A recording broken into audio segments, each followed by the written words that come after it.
And how's it going? And welcome to the Roll for Stats podcast, episode 3. You are joined by co-host me, No Fun Allowed, and co-host Console. Hi. Today we'll be talking about role-playing games and whatever the frick else comes up. But most important of all, we are rolling for a character. And for today's stats, we are rolling a D12 plus a D6. Are you ready to see what terrible creature comes out of this thing?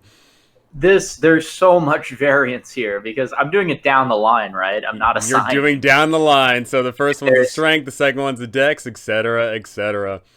And there's no takebacks. No take-backsies. That's it. End of story. Okay. All right. So let's start. Hi, I'm Console. Console gaming. Console of Micronesia. Let's roll up our first one. Let's see it. And strength is 18. 18. Woo! Strength. I'm a strong lad. 18 All right. strength. This is only gonna get worse from here, folks. Oh my goodness. At this point, I can't go wrong with a barbarian. Well, okay. I mean, it depends on what your other stats are. Let's take a look. Dex. This is Dex. This is Dex. 9. Okay. You're rolling a D12 plus a D8. You're cheating. Wait. Oh, wait, what is it supposed to be? It's a D12 plus a D6. You're a cheater! The first cheater on the Roll for Stats podcast. Okay, yeah. Redo. People get caught cheating in open games, though, or just D&D games in general, so it's something you have to be. We did talk about that a lot in regards of rolling in private or rolling in public, and you definitely get those people that if they roll in public, they try and quickly swipe up the dice real quick, and they're like, I rolled this. Okay, so I re-rolled the D6s as D8s. Is that fair? Yes, sir. Okay, so my strength is a 20. Or 18. It's 18 still. Yes, your strength is still 18, and your... my dex is 6. Ugh. Dex is a really good stat. Dex is a good stat to not be bad at. So if you are that barbarian, congratulations. Your AC is going to be terrible. You know what? I'm just going to make up for it by having a really high con. Look, watch out. Here we go. D12 plus D6. 14. That's passable. Okay, that's passable. I'm all right. Yeah, pretty freaking good. Okay, what's next? Wisdom or int? Intelligence. We discovered that as well. It's weird that intelligence and then wisdom and then charisma. Like, there's no alphabetical order to it. Doesn't make any sense. Okay, so D12 and a D6. 5 intelligence. Yeah, buddy. Strong, not smart. Very slow. Okay, wisdom. 9 plus 5. Okay. 14 whiz. Pretty freaking good. And last and certainly not least, how charismatic is this individual? Oh, 14. Oh, those are good. You legit, like, you got a good freaking character. Look at that. Yeah, that's pretty good stats for whatever it is that I make. So I'm good at strength and bad at dex and int. Yeah. And decent at everything else. You're decent at everything else. You're not tied to barbarian, mind you, but obviously before, racial bonuses, that strength is pretty freaking good, right? So am I this empty character sheet? Yeah, you got that. It's the top one there. That's the pre-named Ihei Hewick. So in Roll20, there's this whole charactermancer. I don't really like it myself. What do you think about it? I think that it certainly helps if you are new to D&D because it does hold your hand. But hopefully, if you are making a new character to D&D, hopefully you've got a DM who's holding your hand, or not even a DM, just another veteran player that can help you out with that. The Charactermancer, it certainly lacks certain features. Specifically, if you don't have any of the books, it doesn't have anything outside of the free material that 5th editions or Wizards of the Coast have put out. And it is lacking some of the classes and class features, and most important of all, spells. But you can certainly make a character baseline and then consult someone afterward.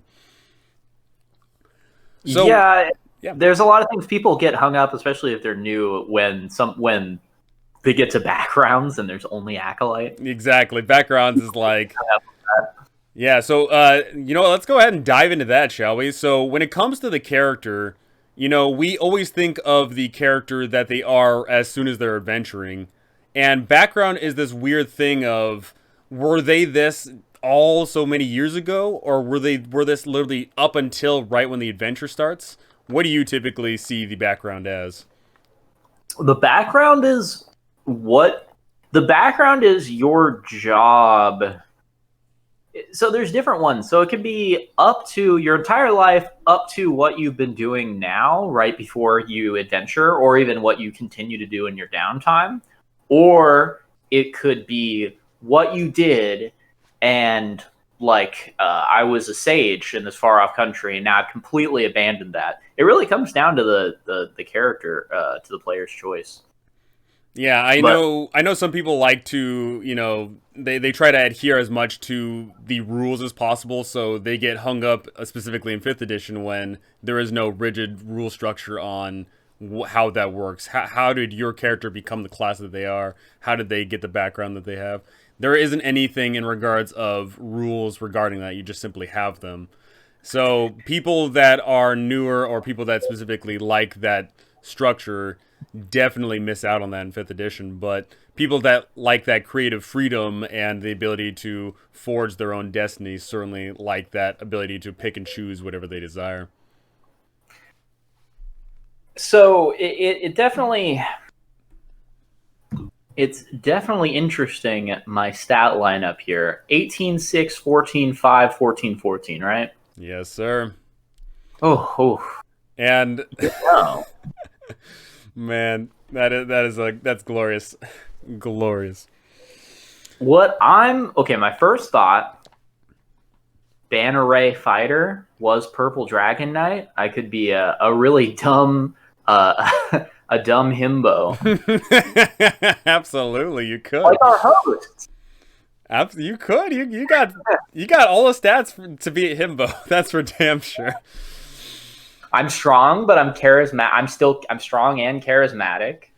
Not smart and not dexterous. I like to think that like a character that's really strong but it lacks dexterity, those are the guys in the gym who like they work out so much that they can't turn their necks anymore. Like they gotta like turn their body to look around. Oh yeah. Like yeah. That's the kind of guy this guy is. He doesn't jump out of the way. If something hits him, then he just has to hope that he's good. I mean, I'm a bear for sure. Yeah, so definitely, yeah, like I like the idea of rolling your character stats into the person that they are. Why is it that they have, this high of strength? Why is it that they lack this intelligence? And mind you, there's something that I always hate to see. I always hate when people have low intelligence and they go, "Hey, I've got low intelligence." Hey. That gets so old so quickly. My God. Well, it's good for a one-off joke, sure. Mm-hmm. I feel like you're calling me out because I've played low intelligence characters in your games before. No, but the difference being, right, is there's those characters, or specifically those players that play the characters a certain way, where they go, "Hey, I've got low intelligence," and then that's literally the entire character. Yeah. Never make a meme character for a full-blown campaign. You're going to get tired of it. You're going to get tired of it. Everybody else is going to get tired of it pretty quickly. Absolutely. Like, it is good for a one-off, little, one-shot. Yeah. Little something, but especially if you expect your character to die soon, which I expected, and I was correct. I had made Slippy, the halfling rogue, and I had like 5 intelligence. I was not capable of speech other than saying "Slippy" was my catchphrase, but I was so helpful because my subclass of rogue was mastermind. Mm-hmm. And as a mastermind, I could give people the help action really easily as a bonus action, and I could do the help action to give people advantage on a hit from range, which was huge. Really nice. Yeah. And I would have hoped to got more use out of it, but I got one-shotted. What killed me? It was a Grick. It was a Grick. Ah, I remember because the Gricks were chasing after you all, and I rolled. I was like, okay, so the Grick, it looks at 2 of you guys, and I'm gonna roll. On a 1, it goes for you. On a 2, it goes for someone else. And it just so happened that Slippy's time had come. You got a fair way of doing it. I wish, like, I always do that. I always roll to see who gets attacked, especially if there's any kind of lethality potential. So nobody feels like they're getting targeted. Because if you're in my game and the enemy just goes after you, I'm pissed. That's the thing, right? It's as a DM, you do have to separate what you think is the best opportunity, and of course, what the monster's best opportunity is. But dumb monsters, you roll. Smart monsters, you just go after whoever you want to go after. Absolutely. Like a perfect example being if you are going up against a whole bunch of bandits and marauders, and they go up against the party, and they see a guy in full plate armor, full shield, and he sits there in a defensive posture. Why would they sit there trying to attack this guy all day when they could just go ahead and chase after that wizard who's casting all these spells, and they know for a fact that if they stab him, he's dead, right? Oh, absolutely. Definitely a consideration that, yeah, I always like dumb monsters just run up and you roll, and that's that, end of story. And it makes it feel fair, it makes it feel balanced, it makes it look like, as a DM, you don't hate anybody in particular. That you could still, obviously, target someone, but make it look like you're not targeting them as well. It really depends on the situation. So, so I'm looking at rangers, because I have decent wisdom. You could be a strength ranger, absolutely. A lot of people associate ranger with dex because the go-to ranger is dual-wielding light weapons and shooting with a bow, but honestly, strength-based ranger is perfectly fine. Like, rangers do not need to ever touch a bow in their career. What level am I making this character? Level 1. Level 1? Oh, then I can't get that dual-wielding feat. Because I was thinking, ranger, dual-wielding strength, double maces or whatever. Mm-hmm. I mean, you could if you're a human. It could be. Oh, I could be a paladin. You could be a paladin. That'd be a pretty bamf. You'd be the himbo paladin. It works out perfectly fine. Go paladin, buff my charisma. Okay, I'm gonna make a paladin. Hell yeah. I'm gonna be a holy lad. What race should I be? Or what answer? I'll tell you what. The fact that you're starting off with an 18 already puts you ahead of the curve in regards of your ability stats. So that allows you to truly be whatever you want. You could play into the whole strength thing and play a race that gives you that strength bonus. Or you could, just go ahead and not have to worry about that because, once again, you're ahead of the curve. You can worry about you can either worry about feats or you can worry about other stats as well. I think... I played in one of your, like, a one-off, one time, I played a Dragonborn Paladin of Conquest. Conquest, yes. I thought that was really cool. Absolutely. So, in regards of talking about racial stats and all that, have you taken a look at Tasha's yet? Not really. Okay. A couple of people have come into one of my games and have wanted to make an artificer or wanted to do... actually, somebody recently... I just made a character earlier today with a new person who took the telepathic feat from Tasha. I really like that feat. I think that's a really cool one. So you can basically... That new feat that gets added, I think you can increase your intelligence by 1, or maybe charisma or wisdom too. And you can, once per day, I think it's once per day with no components, and that's the big thing, no components cast Detect Thoughts, which normally Detect Thoughts requires verbal, material, and somatic components.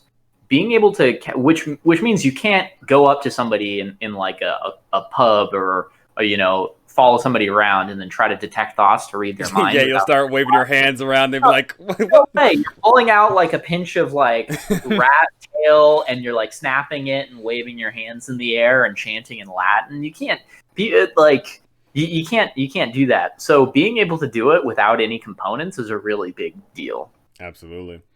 So the reason why I brought up Tasha's is because of the whole racial abilities and racial stats thing, because that is going to be a huge deal from now on whenever people are starting up campaigns or people are joining campaigns of, hey, if I play this race, can I go ahead and change up their ability scores? And obviously this is very divisive. It is, of course, saying that certain races are going to be min-maxed and some races aren't going to matter anymore. But of course, it really comes down to the flavor of your game and who you're playing with and really what is going on. Yeah, min-maxing is an issue. People are going to always try to do that, and this makes it worse. But I think it comes down to, do you want in your campaign setting it to be super high fantasy, where you are in, say, Waterdeep, where there's all kinds of races. There's an elf, there's a gnome, there's a tiefling, there's this, there's that. This kind of like pulp fantasy, high fantasy, where everything is happening, and there's people going around in magic balloons, and there's a steampunk guy, and which is completely like legitimate for a campaign. That's really fun. There's so many things you can do with that. I personally think that by having magic races or non-human races being rare, and more, what they are being intrinsic, like elves. If you've never seen an elf in your life, your character has never seen an elf in his entire life, and then you meet an elf, well, that's a big deal for your character. Like, that actually means something. Versus, if you live in Waterdeep and you've seen every race under the sun, it's not as big of a deal. Absolutely. And we did talk about this a while ago, specifically with me, about the whole metropolitan idea of, in a society, in a, perfect high functioning society, yeah, race isn't going to matter. And that makes sense for Waterdeep. But then you take it all the way back to an area where, it is, let's say, 80% human, and then there's like a 1% population of gnomes and a 1% population of dwarves. What do those stats mean for the character? Let's take a look at the dwarves, right? Does that strength increase that the dwarves get tie into the fact that they are miners and that they have to work hard? Or do you see it more as they're just natively more resilient to the fact that their race is just born that way? And I think that adds a lot to the storytelling of whatever adventure that you have cooked up. And you can't, if they're not inherent, like if dwarves don't have inherent stats, you can't fit with a certain stereotype. You can't then narratively as a character break that stereotype, right? You can't, if it's not something that's already built in. If you're in Waterdeep being a half-orc wizard, okay, yeah, sure, you're a half-orc wizard, great. If you are in another campaign where you're a half-orc wizard and things were more stratified, then that has narrative potential where that's a core part of your character, where you have conflict with other characters that informs your character's decisions and their qualities, right? Absolutely. Narratives are driven by conflict. So if it's in Waterdeep, it really comes down to, do people want to play with, conflicting cultures as a part of the narrative? Because if you go to your players and ask them, like, hey, when you guys go to this town and there's a minority population of gnomes and there's a quest where the local population doesn't trust humans don't trust those gnomes. They think the gnomes are using gnome magic to steal their pumpkins out of the pumpkin patch. And then it's your job as players to find out who's really stealing from the pumpkin patch, right? So if your players want to have that kind of a thing as like a progressive narrative of like, yeah, we should trust, like, the gnomes are fine. You shouldn't just distrust them just because they're gnomes. That's a great opportunity for story. So if there is conflict there, that's an opportunity for a narrative. But a lot of people don't want to bother with that kind of thing in their game. They just want to, they don't want to think about comparisons to real life stuff.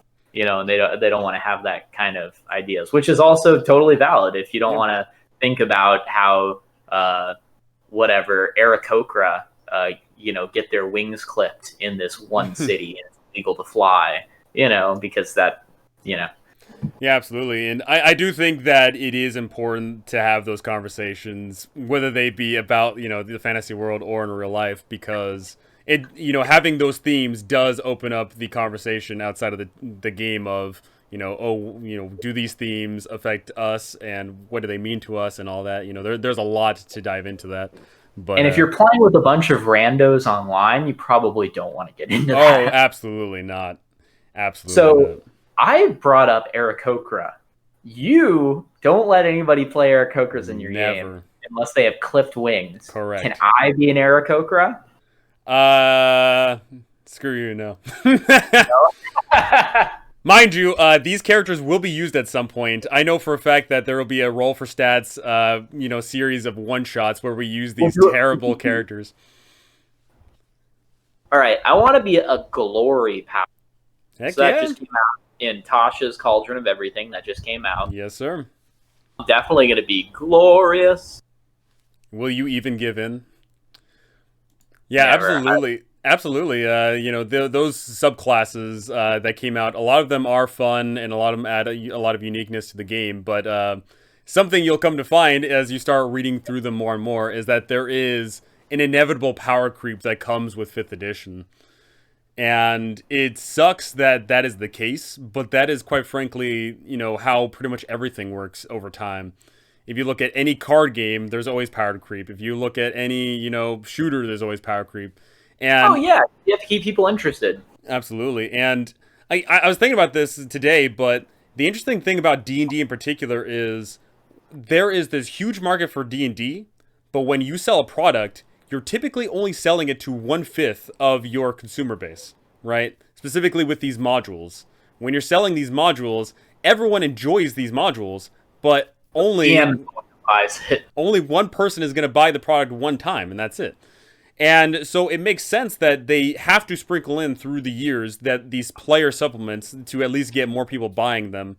But unfortunately, they have to do this thing where, one, they have to introduce this power creep, and two, something you might notice is they have to reprint a bunch of stuff because they always assume that you don't have everything. And they also have to work around the DM's Guild, not DM's Guild, but specifically the Adventurers League. Adventurers League, yeah. So it's definitely something interesting to consider that, we get Tasha's Cauldron of Everything, and you flip through that book. Oh, well, actually, Artificer was already printed. Oh, and, this subclass was already printed. That subclass was already printed.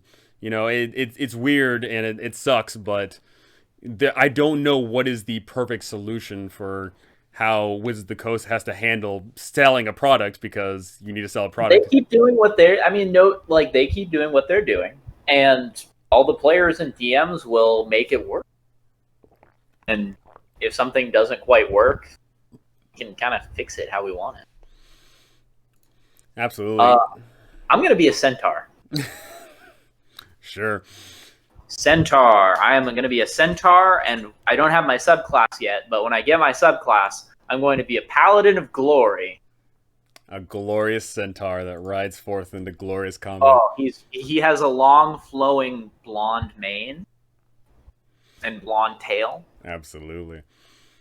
And speaking of that power creep as well, the funny thing is whenever they're introducing anything nowadays, before they actually release it, they do the Unearthed Arcana, which is just a playtest. But their design philosophy is always release something super powerful and nerf it later. And sometimes they don't think of everything when they're releasing things, much like the Centaur. I don't know if you remember, but the common meme with the Centaur was you make the Centaur, which is a Centaur rides on top of a Centaur because they had the stipulation that the Centaur, a medium creature can ride on top of you. So it was a Centaur on top of a Centaur on top of a Centaur. That's beautiful. Why wouldn't you allow that? Because, around here there's no fun allowed, but... I would not allow a centaur to ride a. I would not allow a centaur to ride a horse.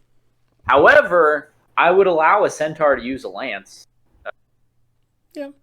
You think a centaur? If a centaur player uses a lance, so a lance is designed around being mounted, which can be limiting, right? Because you're risking your horse getting killed.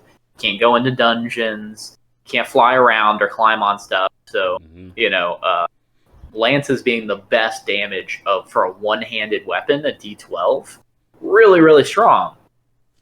Can a centaur use a lance? Anybody can use a lance. You can use it on foot.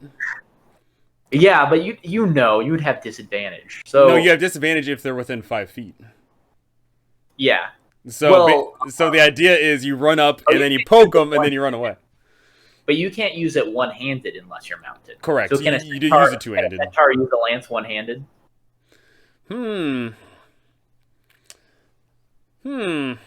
What's their speed? Their speed is 40 feet. 40 feet? I'd probably allow it. Yeah, because it's not like as long as it doesn't stack with Polearm Master, then it's not broken because you're risking people getting up in your face. Yeah. Right? Absolutely. The lances don't work with Polearm Master. I wouldn't allow it. That's for damn sure. Those feats are pretty, finicky. A lot of those feats, some of them, like, you read into it, and then it's like, for example, being a crossbow expert. It's like, okay, I take crossbow expert, but I don't use crossbows. I purely take this because of spells, right? Things like that. Oh, yeah. Which is kind of ancillary because, okay, so you can do a Firebolt or an Eldritch Blast while you're in melee. That's cool. I don't think that's overpowered or anything. No, but I feel like they could have separated them. It misses the spirit of the feat. Like, really, how is being a crossbow expert? You'd make a feat called melee shooter. Yeah, right? we have Warcaster, which does one thing, and then it could be like just point blank, whatever the case may be. There's definitely a lot of space for a lot more feats. I don't want to get it to the point where it's like 3rd edition, where if you want to look through the feats, you have to scroll through 17 pages worth of stuff. I don't want to get to that point, but I definitely like more options. And I also don't want to fall into the trap of 3rd edition, where you have to specialize in a single weapon. Because what ends up happening is, in 3rd edition, in particular, you specialize in a single weapon, and, oh yeah, I'm really good at this one, longsword or whatever. And then, if you're playing a game where you roll for random equipment, then all of a sudden a magic item appears. It's like, oh, this is actually a greatsword, not a longsword. So you're not as good with it, right? And it's just like, ugh, man, that sucks. So with Tasha's, they just came out with 3 feats that pertain to specific weapons. There's a bludgeoning, a slashing, and a piercing one. Which is cool. Crusher. Man. So Crusher, when you hit somebody, you can push them 5 feet, right? Mm-hmm. Which reminds me of the Eldritch Blast invocation that lets you push somebody 5 feet when you use Eldritch Blast, right? Yep. And it's like, man, no save, nothing. It's cool. It's cool, and you don't want to add a save there because you don't want to add a bunch of unnecessary rolls all the time to everything, right? And slow the game down. But man, if the final boss is standing okay, picture this: you guys finally face the evil Lord of Death, who has been hounding you all campaign and was trying to crash the world of the living into the world of the dead and bring about a reign of 1,000 years of undeath terror. And you're over a volcano, finally meeting him at his lair on a thin strip of adamantine truss that stretches over the pit of the volcano to the lava 60 feet below. And he stands at the pit. And luckily, because he's the final boss, he has legendary actions and legendary resistances. So somebody tried to Thunderwave and force him to make a save to knock him down into the pit. he could automatically succeed because of that legendary resistance. He's just that badass that you can't take care of him that easily. He can ignore it. Unless somebody were to grapple him or use the Crusher feat. Because he might have legendary resistance and automatically be able to succeed on a saving throw, but when you're grappling him, he doesn't automatically succeed on an athletics check. Yep. So in my games, in that kind of a case, if somebody is important, you can use. I think everybody should do this. If somebody has legendary resistances and they can automatically succeed on a save, that's got to apply to an ability check, right? In a pinch. It makes no sense why, because saves are more important more often than not than a check. Yeah. So it makes no sense that they'd be way better at the things that are way more important than the very niche thing that isn't nearly as important. So if you try to shove the Tarask off of, if you are, say, I don't know, in an ancient Netherese floating city, floating, 500 feet in the air, and the Tarask is on the edge, and you were to push it, oh yeah, it has +5, or probably +7. How much strength does the Tarask have? At least 2. Yeah, at least 2. Yeah, so definitely, I would not allow anybody important to be killed by an auto fail like the pushing Eldritch Blast or the Crush. I'll definitely, if it's somebody important, they get a save. Yeah, but I guess. So that topic takes us into 2 different topics there, of one being, do you design your entire game around the characters? And 2, house rules. So first let's dive into the world design of, do you sit down and have this campaign, whether it's a pre-made module or you're making your own, and then you sit down and look at the character's abilities, and then refer back to the module and say, hey, I know for a fact that they can push someone. I know for a fact that this person can fly. I know that they can read all writing. Do you then have to sit back and structure everything around that, meaning it's either for or against them? Or do you just simply leave it as is? You want to keep things in mind. I've definitely had players who could read all writing. So you get the if you're a warlock and you take the Eldritch Invocation or the Pact of the it's Eyes of the Runekeeper, I believe. Eyes of the Runekeeper. I wanted to say Tome of the Eye Keeper. So if you are the Runekeeper and you can read all writing, then that's interesting, because how many stories or a puzzle or some challenge would be you find this ancient book or this ancient code or whatever, and it's in some language, it's in Old Aramaic, and how often would it happen where by not being able to read it, you have to go find this old ancient sage or whomever and get it translated, and that's a whole thing. So the Eyes of the Runekeeper, that completely just gets around that, right? Absolutely. There is some quest or some puzzle where it's like, okay, I need to take one letter from this language, I don't know what it means, and take it over here and da-da-da. And then it's just like, okay, well, if I've got Eyes of the Runekeeper, does it mean that the puzzle's solved easy peasy kind of thing? It's a lot to think about.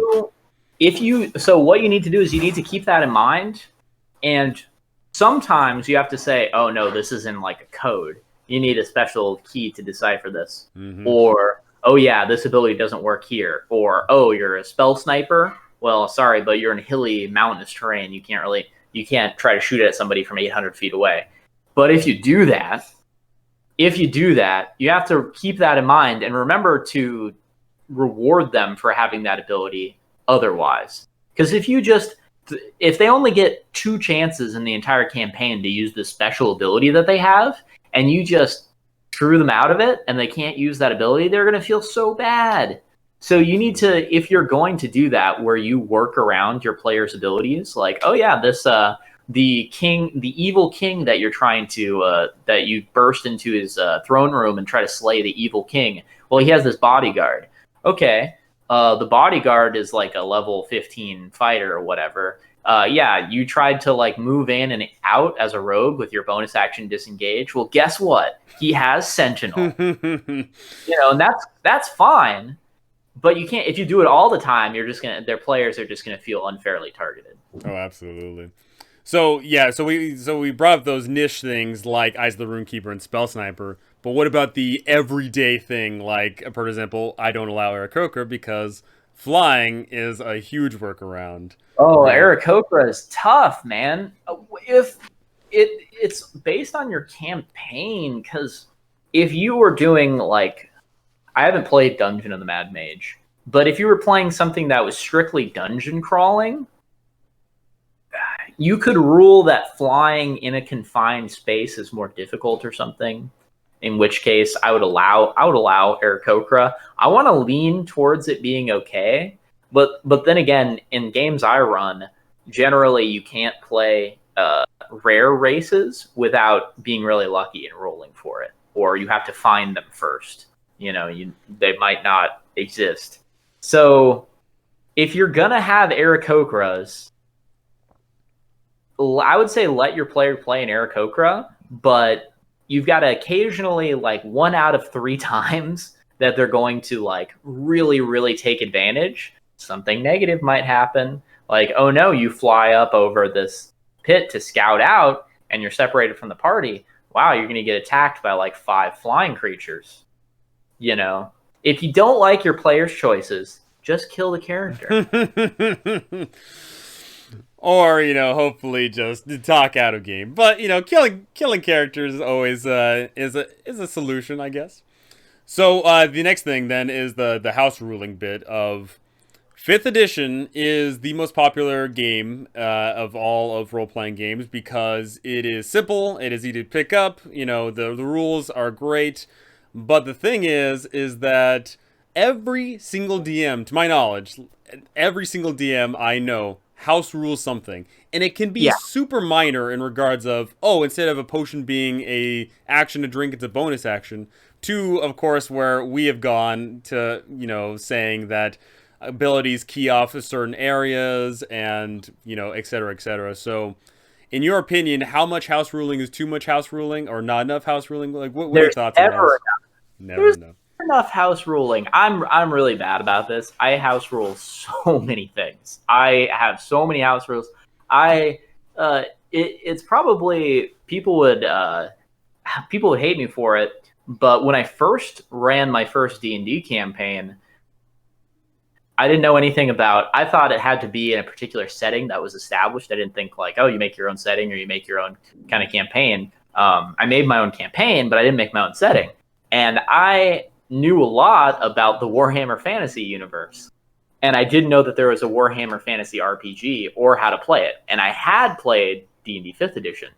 So I ran my first campaign set in Warhammer with D&D 5e rules. And then to go with that, I used house rules like you were in it. You were one of the first people I ever ran D&D for. Yep. House rules like magic, had a risk of failure because that makes sense in the Warhammer context. Mm-hmm. Or different spell, making custom spell lists. So having limited to wizards couldn't just have any spells. You could only do fire or lore of death or whatever. So I homebrewed a ton of stuff for that. And I don't know. It's really fun, but you're gonna accidentally make some totally busted stuff, and your players are gonna abuse it. And then when you realize how busted it is, and you try to change your mind, they're gonna be mad.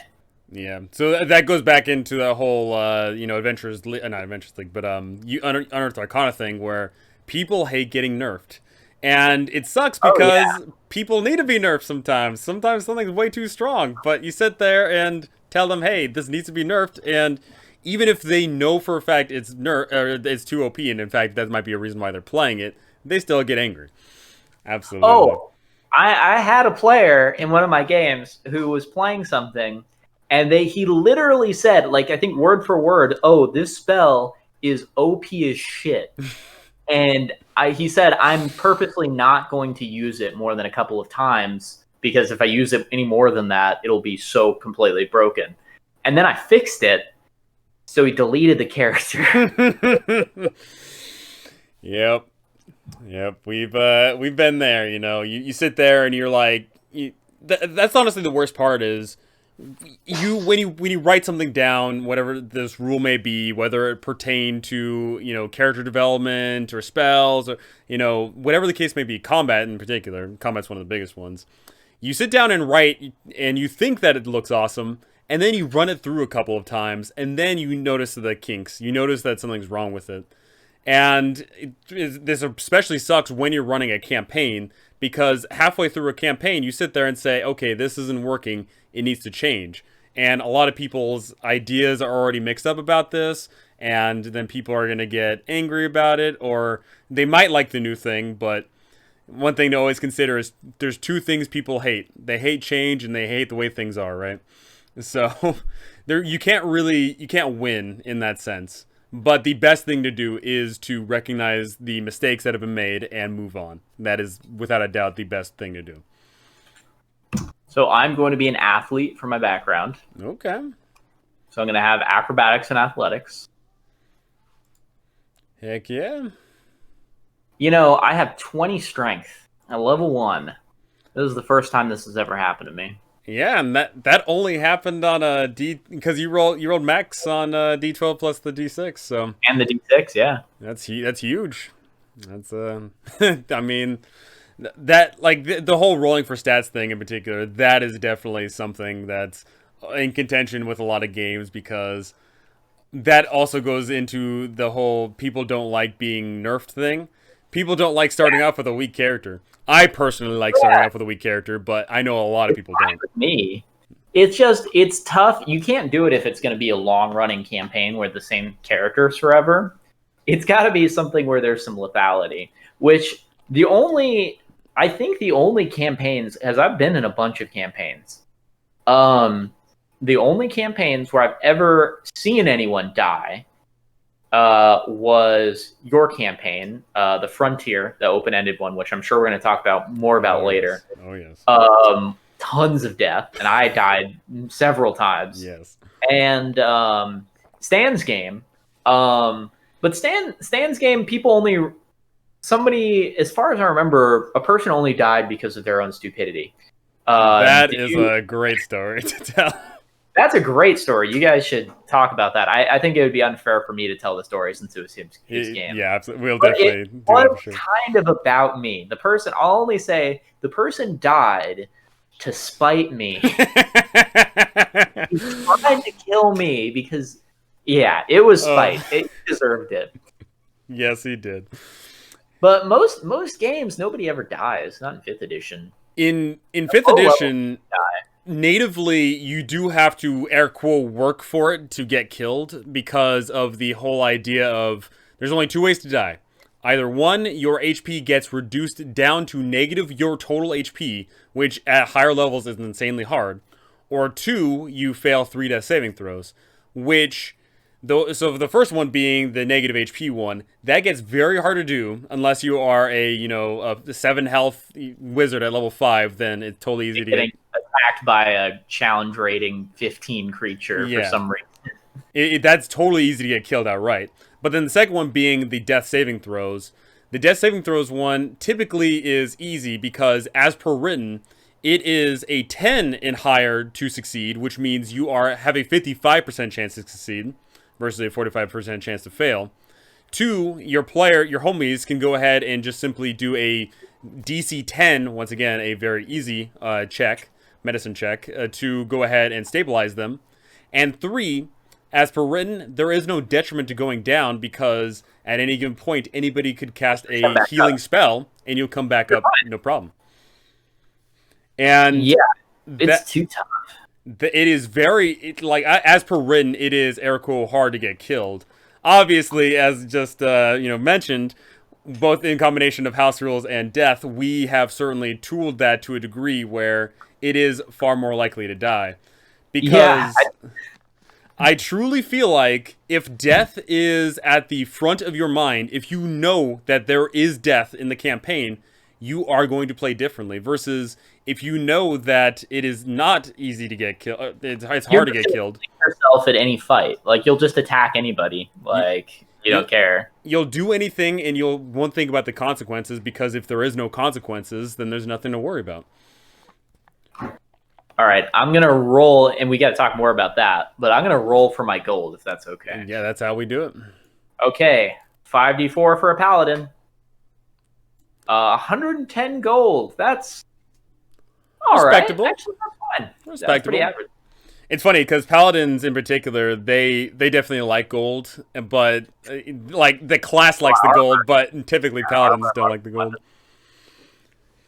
Now, does my armor cost twice as much because I'm a centaur? Barding? That's actually interesting, because yes, so as per written, barding for horses typically costs more, but centaurs... I'm medium. Yeah, centaurs are medium creatures, but you would think that centaurs would just natively have more armor because they have way more to try and protect, because, they got an elongated, horse body, and then, of course, they've got the, human part body. But I'm willing to bet that natively, no, they don't cost more. And once again, that goes into the whole thing of wizards introducing something or us introducing something, and you don't think about those tiny little details. I would never think about that until you just brought that up. Like, I don't even know why you brought that up. Well, so, because, I'm going to have to buy armor and equipment and whatnot. It's rare. There's a lot of niche-y things that sit there and happen. So I have 120 gold. 110 or 120? 120, because I also get 10 from my background. Correct, yes. Can I speak horse? I don't believe so. Ah, damn it. Yeah, unfortunately.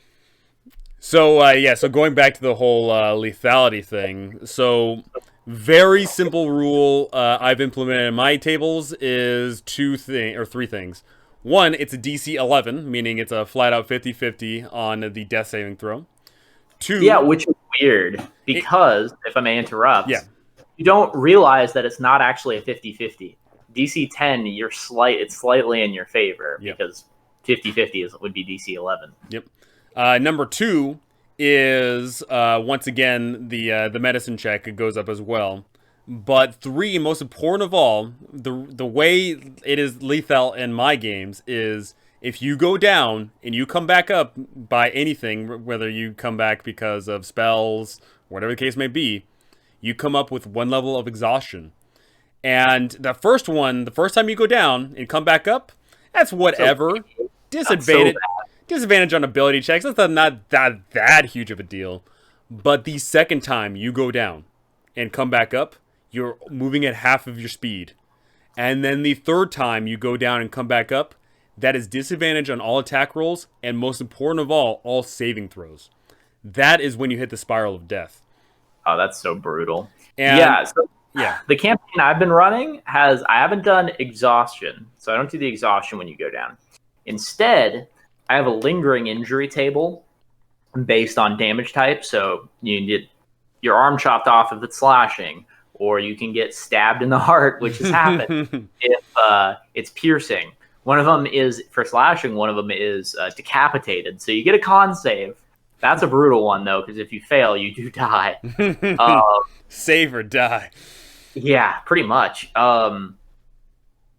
Necrotic, you can get... There's a bunch of cool ones for necrotic, like you can get cursed or blind or deaf or whatever. You can smell really bad. So I like that for, having a negative consequence of going down.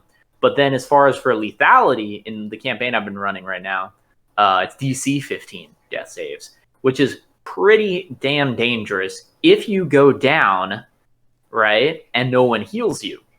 Mm-hmm. However, one of the fights in my campaign recently was against an undead giant, where there was an ancient battlefield. Players are going to investigate this battlefield, and there's some work of a necromancer trying to resurrect creatures from that area. So the players go in, they destroy some of these rune-covered obelisks that are being a part of the ritual. they fight through the undead, they fight through the necromancer servants, they fight this undead giant who is half raised. So luckily they're able to interrupt the process before it was fully raised. It still comes up partially constructed of flesh and bone and attacks them. And it's pretty tough. It downs one of the players, and this player is able to be downed, I think, 5 times. Now, that would be they would be completely out of it in yours because of the exhaustion. Oh, of course. Yeah, at the 5th level, you wouldn't be able to move it after that, so. He rolled for injuries, and he got really lucky with all the injuries in that none of them were super major. He took some necrotic damage, so he had a horrible, vile stench about him that wouldn't go away. So he would have had disadvantage on charisma checks, like persuasion, but that didn't really matter for the fight. So he got lucky with most of the injuries. But the reason why he was able to come back up so many times is because of, have you ever played with Celestial Warlock? Yes, Celestial Warlock? They have a little pocket, yeah. Can you imagine having, at level 6, 7 charges that you can do up to 3 in one go, of just a bonus action, heal somebody for a D4 60 feet away. So just every round, boom, boom, boom, heal, oh, he's back up, boom, heal, he's back up, boom, heal, he's back up. So there's a lot of things players can do to stay alive. That's why separating players is one of the only ways to kill them, and so that they can't help each other. So the door shuts behind you, locking you in the room, separating you from the rest of the party. Or if you're brutal, you go after the healer. Yeah, absolutely, you do. Only smart creatures, though. Only smart creatures should go after the healer. Yeah, absolutely. I am, depending on the game, of course, we talked about this before, but targeting and not targeting. And, that definitely leads to the lethality of if there's targeting or not. But for sure, in that instance that you just mentioned where, there's just the undead giant that's hammering away at this guy and he's getting beat to all hell. Whether it's my system or your system, either way, they're going to come out the fight on average jacked up, but it just so happened that in your case it was lucky to not come out jacked up. But I guess it's going to take us next into the rewards in regards of when your players do these crazy deeds of surviving a fight against an undead giant or going up against 4 T-Rexes. What is the player reward, right? What is it? Do we try to give people intrinsic things, or do we try to give people more, what do we try to give them exactly? He definitely earned something. My ire. Wanting that character even. Absolutely. That's always a reward we can give for sure. Yeah. So they found a boatload of gold. That giant had a platinum, a necklace around him that was the size of a whole dude. So there's something players should get. But magic items are so strong in 5th edition, right? Yeah, we talked about that in the last podcast there, but the whole idea behind 5th edition being tied to, there's only, essentially like 5 classes of magical items, and then in between there's +1, +2, +3, and then that's it. It really limits the scope of how much you want to give. So one of the things you have to do is hand out items that have minor benefits, and slowly over time, those minor benefits slowly, turn into the major benefits. And single-use stuff, potions. However, everybody forgets to have them. The thing about single-use items is, 1, people forget about them, and 2, most important of all, if people do know that they have them, they always are, you always have those people that are like, oh, but I could use it later. You have those people that will hoard items forever and all of time, thinking that there's always going to be a next time. And I know that happened with your group plenty of time. That's for damn sure. I give out magical items. I give out like a potion of strength, and I give you guys like a wish in a jar, and you guys just sit there and you're just like, oh, should we use it? I don't know. in that campaign, I collected a lot of those, and I ended up making. I feel like I had them, but I took a lot of those consumable, and I ended up using a lot of stuff during the final boss fight and everything. Yeah, absolutely. But for a lot of campaigns, that's the function of how lethal it is. Absolutely. So now I think about it more and more. I definitely I want to give people items that actually have a timer on them and say you have this long to use them. Like you can say a potion that is going to expire in however many in-game days, right? And then it forces your player to use it, and if they don't use it, then they lose it, right? Well, it'd be really funny to present that as literally there's an expiration date on the label. Absolutely. Although if you're rooting around in a really old dungeon, the expiration date would have been 200 years ago. I mean, yeah, you definitely you can't have it where if they're in this old ruin that hasn't been explored for 1,000 years, you can't have something that's like, oh, it's expiring Tuesday, we just so happen to come up at the right time. We got here in time, right? But you definitely got to temper it with something along the lines of maybe it's magically preserved, but as soon as you touch it with your hands, then all of a sudden the magic begins to disappear around the glass, right? Something like that. You can always throw in some way, somehow. Oh, yeah. Or if the potion is good for whatever, but this is 2 potions in a single bottle, so it has 2 charges. Once you use the first one, then now you've uncorked it. Yeah, definitely. I also like the multi-use potions because we always think of potions as just one and dones, but I know I think a lot of people bring up, specifically I think newer people, is, hey, this potion, it heals for 4d4. Can I go ahead and only drip feed half of it and then it heals for 2d4? People definitely come up with creative ideas with that, but mechanically that's not how that works. But, as a DM, you should go ahead and reward creativity when you can. Yeah, especially if that's the only potion they have. Absolutely. So, how often can you use Define Sense? You can use it a number of times equal to your Charisma modifier, I believe. Charisma, so minimum of once. All right. I think other than my equipment and whatever languages I get as a centaur, I'm pretty much got my character. Yeah, thankfully as a paladin, you don't have to worry about your spells because you don't become a spellcaster until the 2nd level.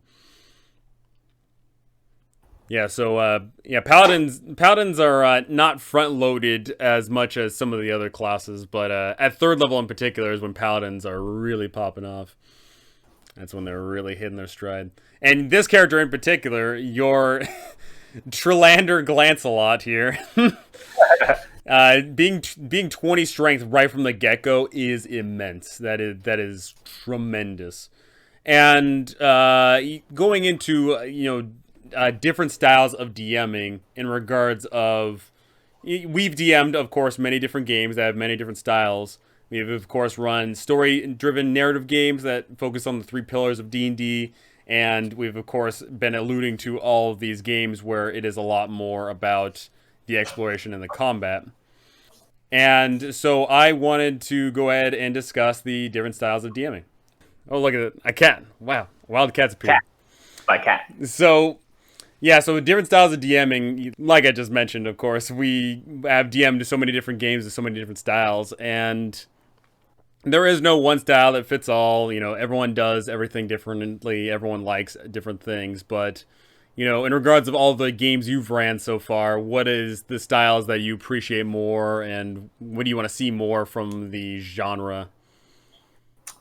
I want to see more kind of a yes and approach of if the players want to go off, or if a player wants to go off and do something that doesn't explicitly fit with the campaign, then see if you can. This is from the DM's style of doing it, but you have to be able to accommodate it and let them do what their character wants to do.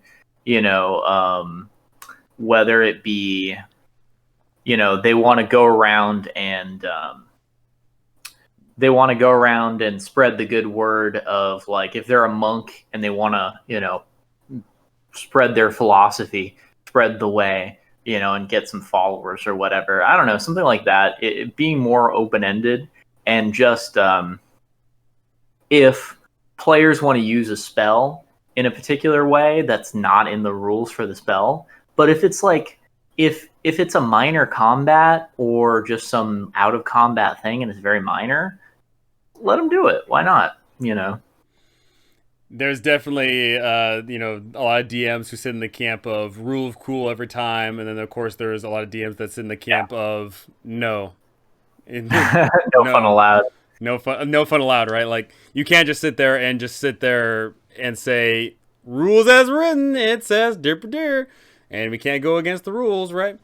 And you as a DM are going to develop into whatever style you desire, and hopefully over the course of time you're going to find players that want that style, because I can promise you I have my DMing style and I think it's awesome. Of course, it's my DMing style, but I promise you there's a lot of players that do not appreciate it. And there is no perfect DM for everybody. There is no perfect players for every DM.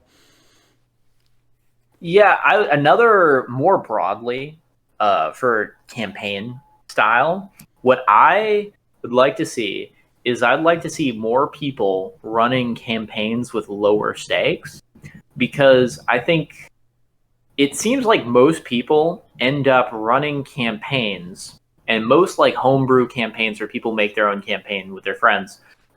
It seems like most of the time, the stakes are really high, where it's always about saving the world. There's always a ticking time bomb where somebody's gonna, reveal some ancient evil from another world that's gonna destroy the multiverse, and the entire multiverse is gonna be destroyed, and all life as we know it will be annihilated forever. And it's like, maybe it could just be about helping the Miss Chala, the halfling farmer, the swineherd from over yonder, find her lost pig. Like, you can lower the stakes a little bit, guys. Absolutely. I definitely agree that, there is a majority of the 5th edition modules are about, you have to save the world, you gotta do dippa. But at the same time, a lot of times you have to sit there and say, okay, if the world is truly in danger, why is a bunch of nobodies being the ones to save it? You have to definitely shoehorn that in a lot, right? Why? And if you're the most because the players can't be the most powerful heroes in the land, or especially most players, because most players are not always lawful good, right? So if you're the most powerful people around and you're just a bunch of like thugs trying to get loot, and then like, oh, also the world needs to be saved, like, the world is screwed. Absolutely. Yeah, like you just mentioned, right? Like, the idea that there is quest and just in small adventures that are all about saving the local town. It doesn't need to be all about saving this, massive mega city, all of the Sword Coast. It can just be about a village of 100 people and some tyrannical, king that has like 10 guards, right? Like, very, very low stakes in the grand scheme of the entire world, but having that really, makes it feel more real, especially because hopefully if it is a small environment, your players are interacting with the individuals involved a lot more. Learn about all the characters, and have there be some real sense of progression for the players beyond wandering around and random stuff happens, and then you get really strong, and then you fight the bad guy at the end. You're really like, okay, so that village of 100 people, and they've got a tyrannical mayor and his guards who are instituting all these laws people don't like, and they're super controlling, and they're taxing everybody and seizing people's land unfairly, and not smiling is a crime or whatever. So there's got to be a real sense of, try to, in something like that, make a sense of progression. Okay, that the reason why people won't turn against him is he's got, these guards who are like the best fighters, the best warriors from like all around, and he's got the backing from the king, 20 leagues away, and the biggest families are feuding, and there's a crop blight, and there's all these reasons why this guy is in power. Have the players have clear, defined goals of where they can chip away at the guy's power. So, okay, players want to overthrow this tyrannical mayor. They should be like, okay, so how can we unite people against them? Oh, you heard that the McCoy family and the Hatfield family are two old farming families that live in the area, and they have been feuding forever, and they won't work together to overthrow this like tyrannical mayor because they both think that the mayor is in the other family's pockets, and they'll never work together. They're too busy fighting each other.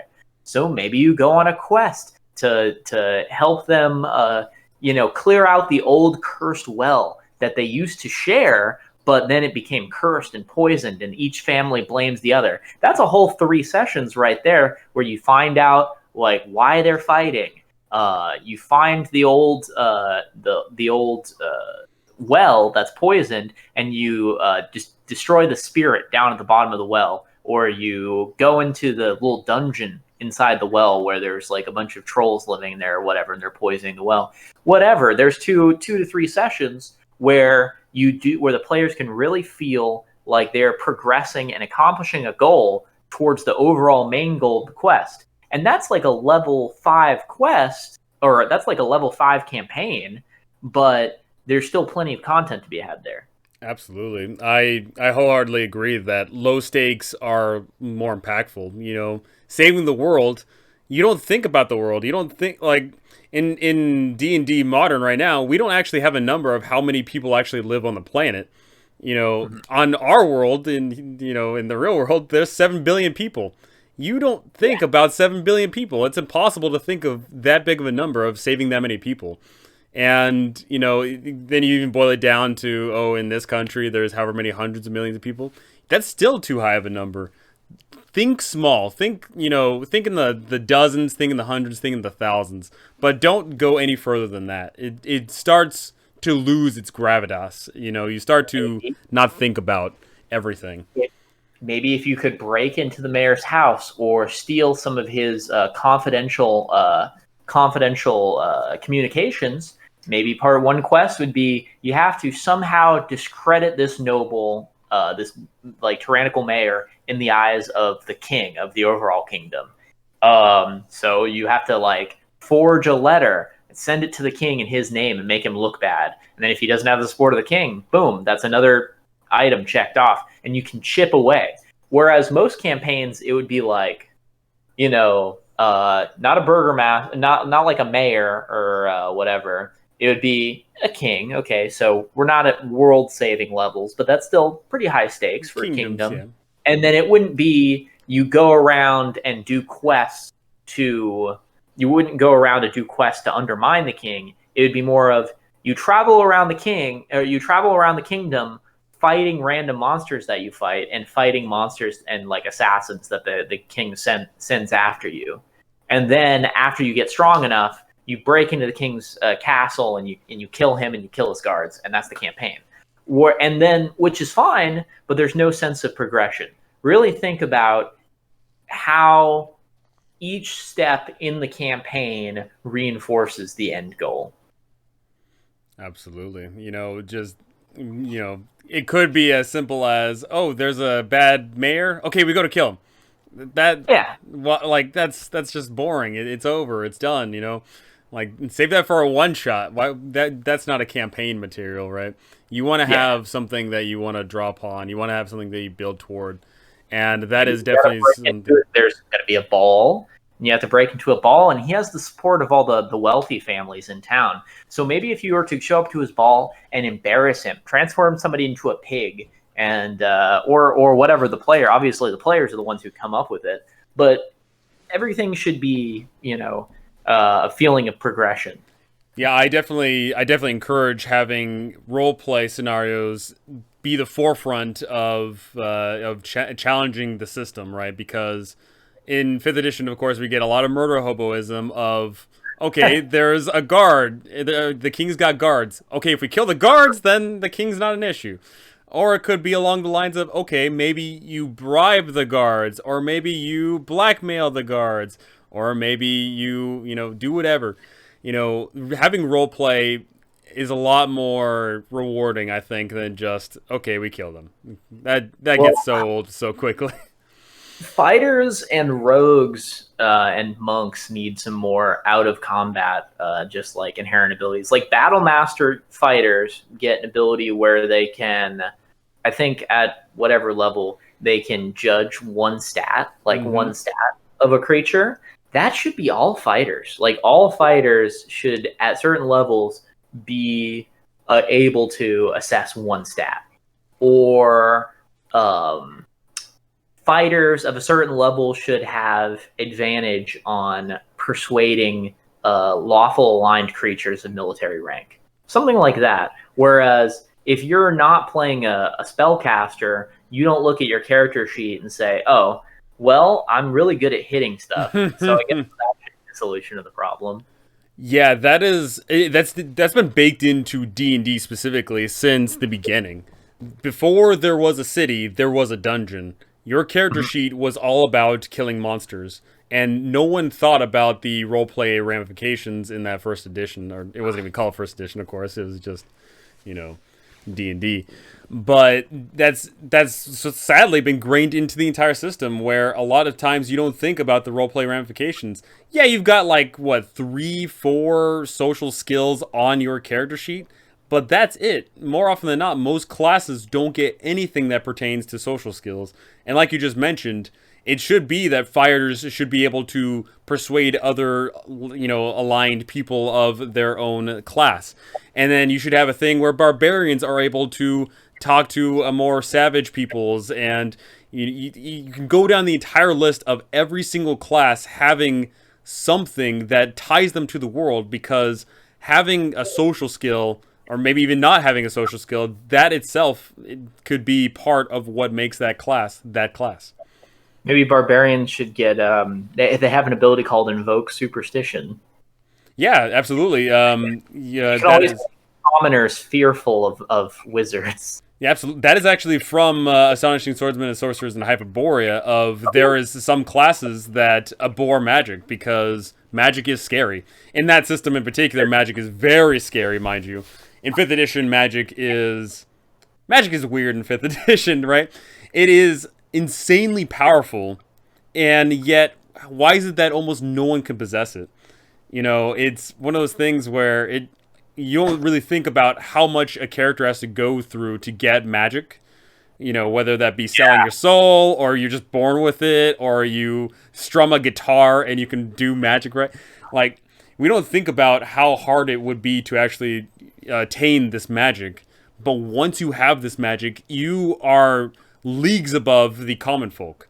A level 1 wizard will outdo every commoner, forever and all time. It's insane. And I think that should be also tied into the class of what gave you that magical power and how that affects your relationship with the world. Well, that's why, if you're a wizard and you rolled stats, that's why strength is your dump stat, because you've been a scholar your entire life. You've been sitting down reading, so you have 7 strength. Absolutely. As far as people fearing magic, some systems do this where you have spell failure and you roll on a table to see if something happens if your spell fails, right? So you mutations, or you summon demons or something like that. That's a great way to enforce a kind of a setting where people are scared of magic, or, have villains be magic users. Very common. That happens all the time. But mind you, something that we need to talk about for bosses, in 5th edition at least, you cannot run single entity enemies against the party. Does not work. Unless you give them 20 different legendary actions they can do. Exactly. It's so tough because if the party can focus down if the party can focus down one character, a decently leveled, a mid-level party can do as much damage in 2 rounds as the total HP of some of the weightiest creatures in the game. Yes. Like, absolutely. If they're expending all of their resources. And that's tough because a lot of boss fights, you know, if it's the boss fight for the campaign, you're not going to wear down your players' resources too much before it, right? Because you want it to be an epic battle where they feel like they're pulling out all the stops to defeat this guy. Mm-hmm. Especially when most campaigns you use regular rest rules. And narratively, if you can get back everything by sleeping for one night, like narratively it just makes sense. You're probably going to be decently well rested before you go to the villain's castle or whatever and take him out once and for all. So it's hard to exhaust the player's resources before a boss fight, and if players can focus down one enemy, they're going to do so much damage at once. If they're all able to pull out all the stops and take somebody out, they can do so much damage, especially if you have like a paladin and you have a wizard casting all their highest level spells. You have a fighter action surging, using all of his battle master superiority die. They can do a ton of damage. So how do you negate that? Well, you need environmental or other effects that prevent the players from being able to target the boss that turn. So you need to be in a maze and not everybody can see the boss, or the boss is flying around and moves behind some cover, or the boss is very far away and you have to get to him. Now, you can't do that 100% though, because that's frustrating. If you lean on that too much, players are going to be frustrated. I was in a game that I ran where there was a final boss where the players were facing this avatar of the shark god, this underwater like shark monster. I took the stats of a dragon and then traded out some of the dragon's abilities for more shark-like abilities. So he left a trail of blood in the water, and you could vomit up like a bunch of corpses of creatures that had eaten, stuff like that. Now, the thing was, it was in a kind of a cavern with water that had a walking path that entered deep into the cavern, and there was water all over the place. Makes sense, it's an underwater boss. It was also completely dark. So one player went forward, had the light cantrip, and that was the whole light they used. But then as soon as they got into a fight, this monster bit somebody, grabbed that person, and then swam away. Which, if it didn't do that, if they just stood in one place and everybody just wailed on it, it would die in 2 rounds. So separating the players and preventing all the players from piling in at once really increased the longevity of the fight. However, if you go too far in that direction, and now suddenly the person who was the only person with light is now incapacitated, one person is paralyzed from this like curse, one person is afraid because of the dragon fear effect, and then the thing is now 60 feet away in the water holding another person, and everybody else is blind because now there's light. Oh, everybody is completely frustrated because now nobody knows what's going on. Nobody feels like they can get anywhere close to the guy, and it becomes a really frustrating fight. So I think the way to keep people from dogpiling a boss is to use that, but don't rely too much on effects that incapacitate players or separate players or just neutralize DPS, damage per round, rather, DPR. You also have other enemies. It can't just be a single. You gotta have ads, absolutely. Enemies. Because other enemies are a way to lower your player's DPR towards the boss, where they can still feel satisfied that they're accomplishing something. So they're not all focusing down the boss, but at least I'm taking out one of the boss's minions. So for the boss, that's great because you're slowing them down, you're slowing the party down, but the players are doing something. So you have to balance that. You have to balance incapacitating with diverting with minions. Yeah, absolutely. The whole adding ads, one of my most favorite boss fights I've ever had. It was a very small scope and scale campaign, which once again, do small scope and scales. It was a wizard, and he lured the adventurers into a room, and it was really awesome. It was a wall of fire erupts in the center of this room, cutting the party in half. So half on one side, half on the other. Great. And then gray oozes come down from the ceiling. So now the party is separated. You know, they don't have exactly the perfect setup. And they have some ads, and then they have a wizard out like on the top of some pillar at the back of the room. And that incorporates what we just talked about, separating players and giving them something to fight. And it gives your players options, and that's what you want to do. You want to allow your players to have the freedom to say, okay, so there's a wall of fire here, and do I go ahead and try and jump that to, you know, make sure that we're all side by side? Do I go ahead and stay here and fight all the ads, or do I go ahead and rush the main boss? You know, they each have their pros and cons. And giving your players that flexibility and allowing them to table talk it out, you know, that's great. Yeah, but players have to kind of work together sometimes, because you can give players lots of different choices and they can all be separated and all contribute to the fight, and that's fine.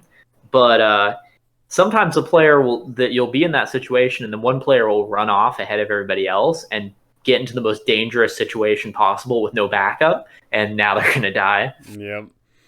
And you as a DM have to sit there and weigh, you know, it really sucks to TPK a party, like no matter what, it always sucks to TPK a party, but especially if you've been playing a campaign and then they TPK at the finish line, that sucks. No way, can't do it. There's gotta be something happens, you get taken prisoner.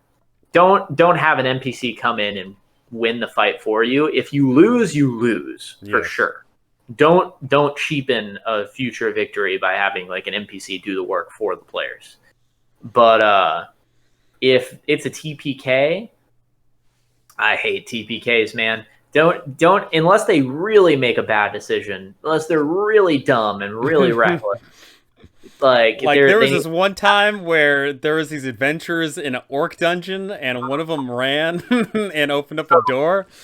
Your campaign, so you were running a frontier style, like a West Marches style campaign, where we're in this kingdom, and it's been shut off from the world for 100 years because of a cataclysmic event, and now it's reopened, and everybody's going out exploring the world. And my first character, was this the first game? No, this was the second game. It was the third session, I believe. Third session, my second game, I think. Yeah. Or maybe my third. Either way, we find this cavern. We ambush some orcs outside. That was great. That was an easy fight. We just popped up, took them out. Got inside of this cavern, crossed this kind of dangerous rickety bridge. Came to some orcs in a... came to this like half ogre guy and his pet dire wolves in a room. He's like, "Oh, what's up?" and then attacks us. We start fighting, and I'm very smart. I'm a very smart player, and it was a very smart character. I think it was. I'm like, okay, I'm blocked off. I can't get at him because it's like a small hallway and it's a small entrance to the room. I'm going to see what's off to the side here in this next room over, down the corner around the hallway. Maybe I can get behind him. Maybe I can help the fight there. Oh, it's a room with 10 orcs in it. How many rounds did I hold that door shut? Because I was raised barbarian. I held it for like 2 rounds, right? 2, 3 rounds, something like that. Every of 10 orcs, each one of them got an athletics check contesting mine. So over 10 of them, there's a 50-50 chance one of them is going to roll at 20, right? And yeah, that was definitely one of those situations where it was foobar right then and there. You know, all those orcs.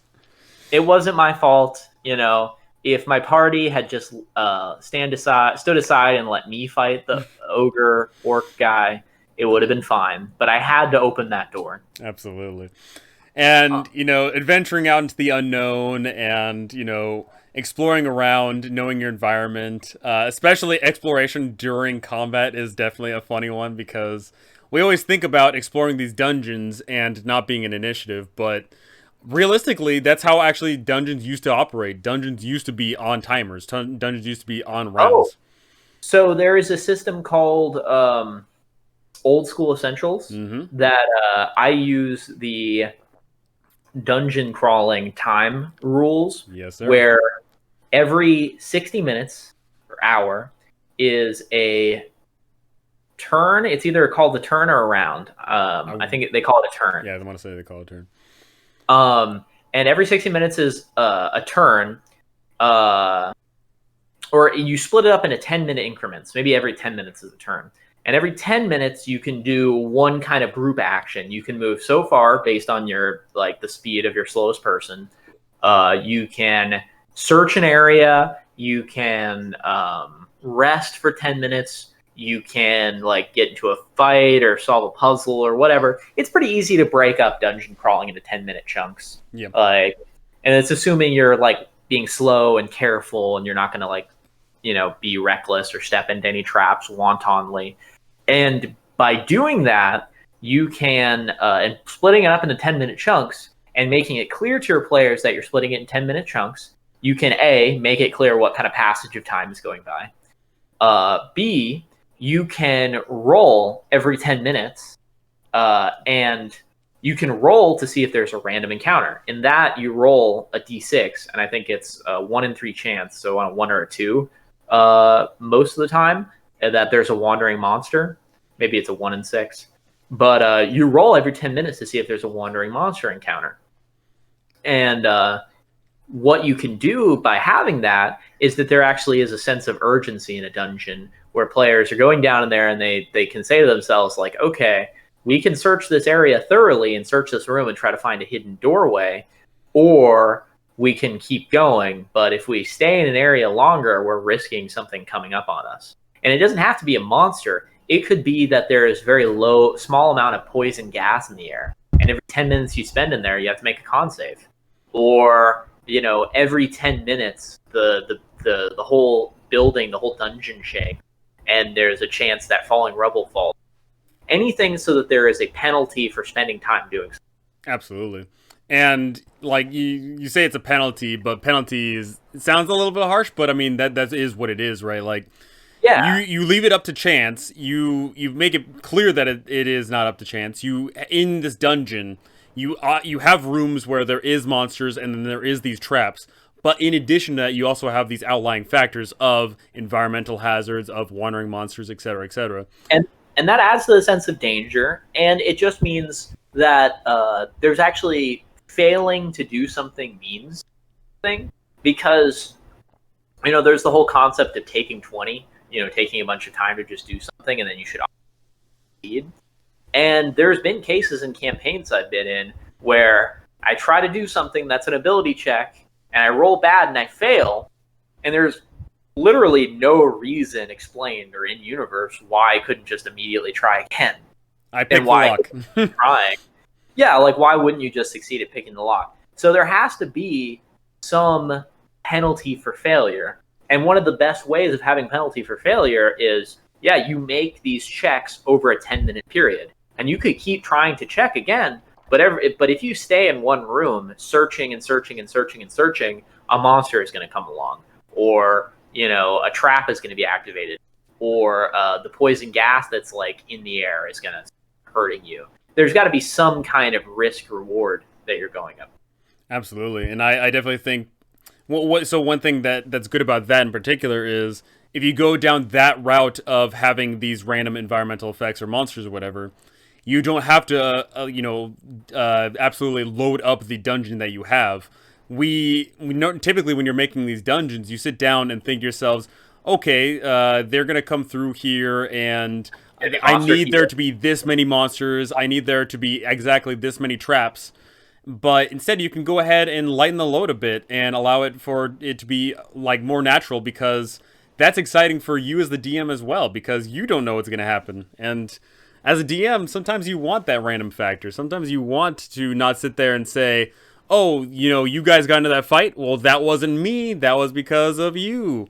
Having the that randomness to the game really adds to what these role playing games and what dungeon crawls in particular can be all about. So, my character, I've got 35 gold pieces left. I have a lance and chainmail.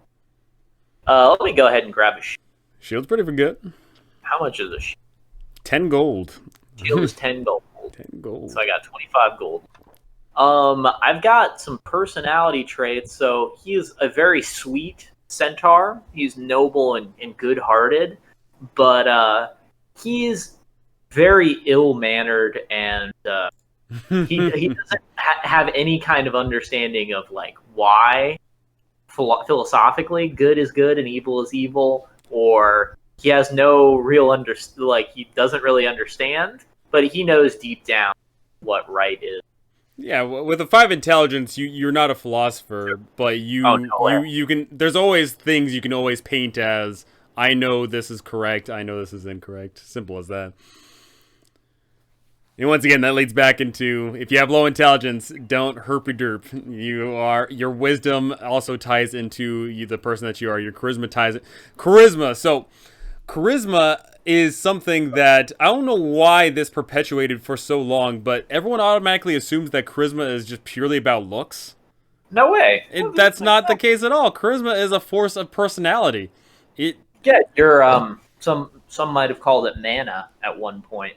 Just this, your heroic, your importance in the eyes of the gods, your something, your, that essence that can't be quantified, and your force of personality.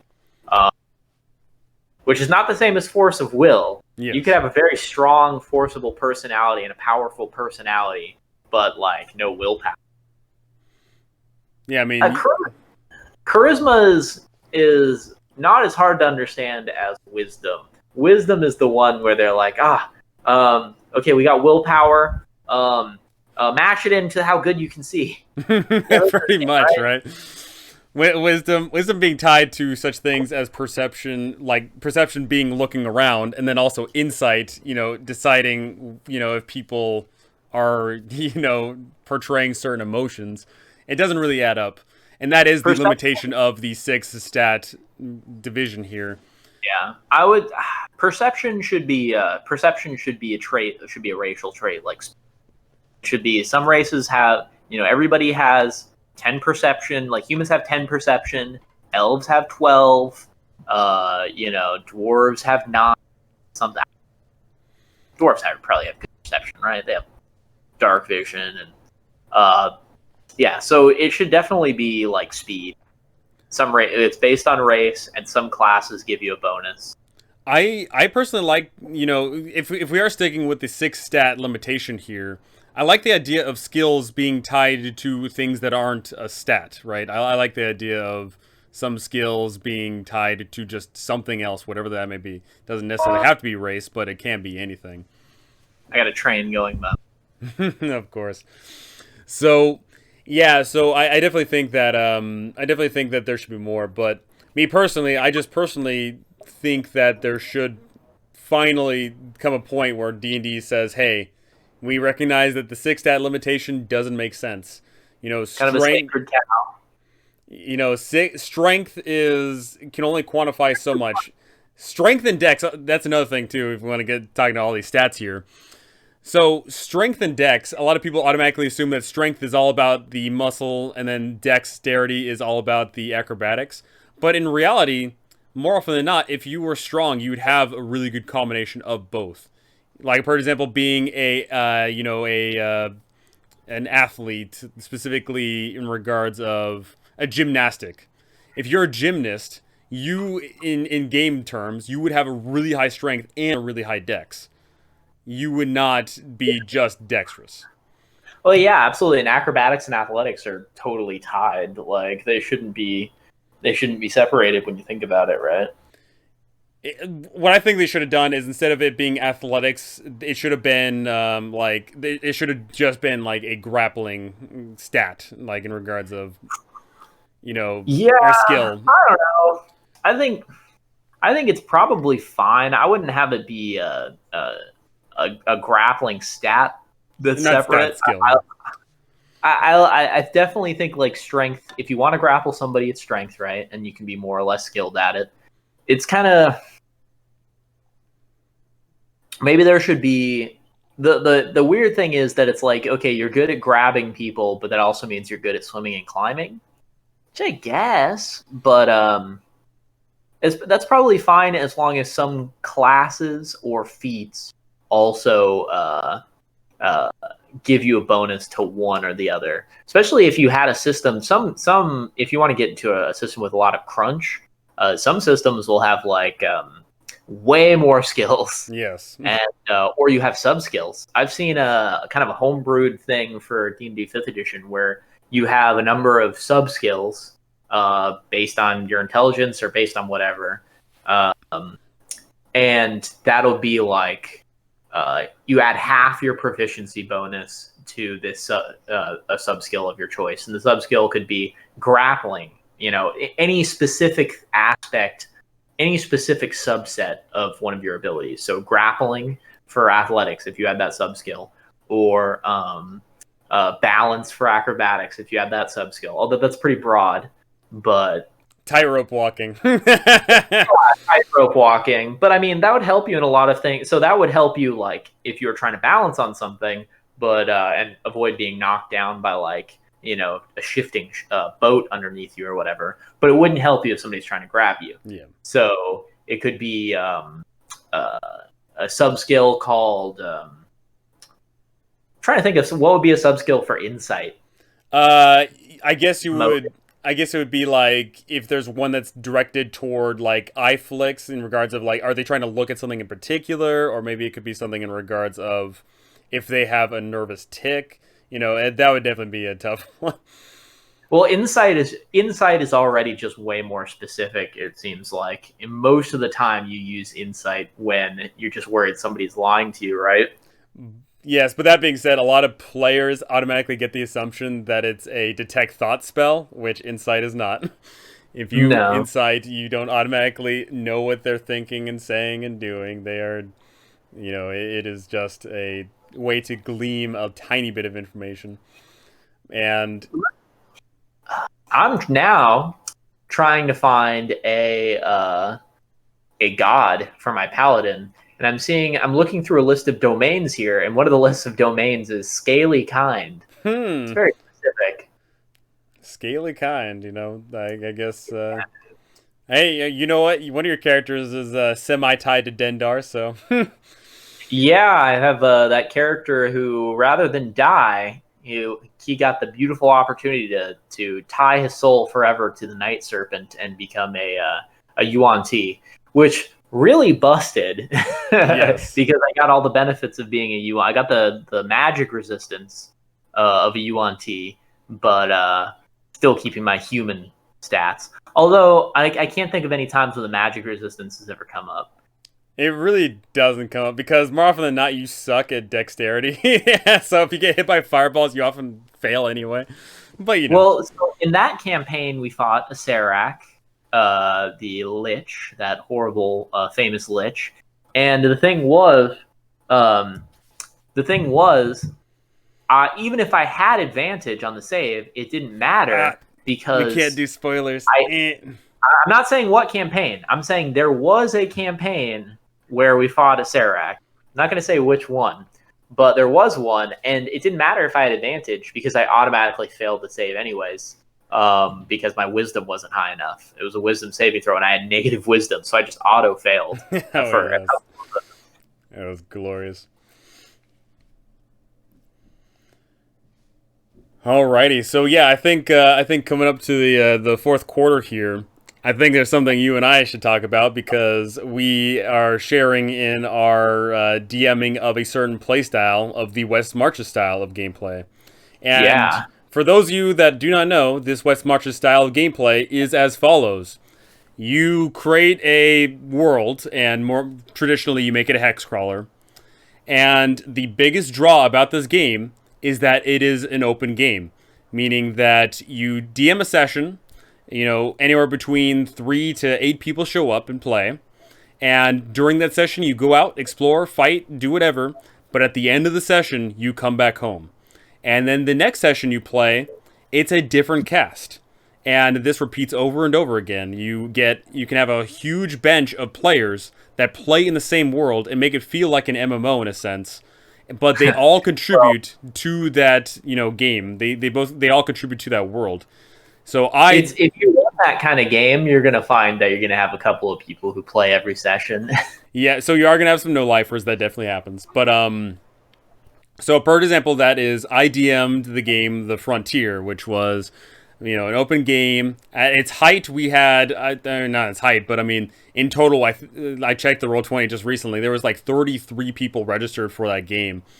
So there was a lot of people hopping in and out of these games, and over the course of however many months it was, I DM'd 82 sessions of The Frontier.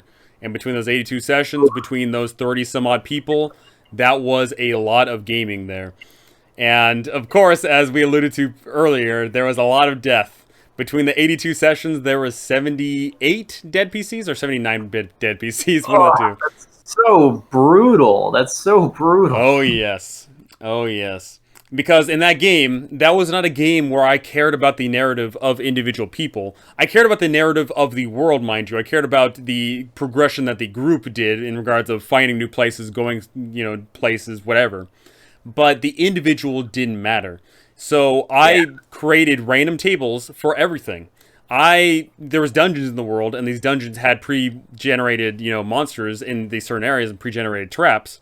But for the most part, looking back on it, more often than not, most people died because of randomness, because I sat there and rolled up, okay, you're going up against, 2d12 orcs or whatever it was, right?